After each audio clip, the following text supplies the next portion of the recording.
আজকে একটা পুডিং তৈরি করব। ডিম দিয়ে কিন্তু করব না, আজকে ফল দিয়ে একটা পুডিং তৈরি করব। তো এখানে আমি দুধ দিয়ে জাল করছি, চিনি দিয়ে দিয়েছি। এখন আমি আগার আগার পাউডারটা দিয়ে দিলাম। আগার আগার পাউডারটা এই ফ্রুট পুডিংয়ের অন্যতম একটা উপাদান।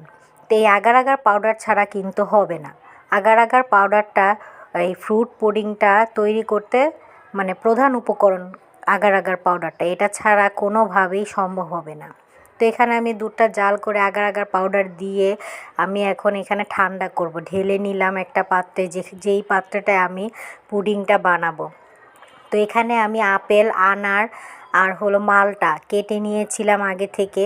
দুধটা একটু হালকা একটু ঠান্ডা হয়েছে, তারপর দিয়ে দিয়েছি। বেশি গরমে ফ্রুটটা দিলে কালারটা নষ্ট হয়ে যাবে। তো এখানে আমি হালকা একটু ঠান্ডা করে সব ফলগুলো দিয়ে একটু নাড়াচাড়া করে সুন্দরভাবে আমি 1 ঘন্টার জন্য ডিপে রেখেছিলাম। এখন ডিপ থেকে নামিয়ে দেখুন কত সুন্দর শক্ত হয়ে গিয়েছে। এখন আমি এটা ঢেলে নিব। দেখুন আমার ফ্রুট পুডিংটা কিন্তু তৈরি হয়ে গেল।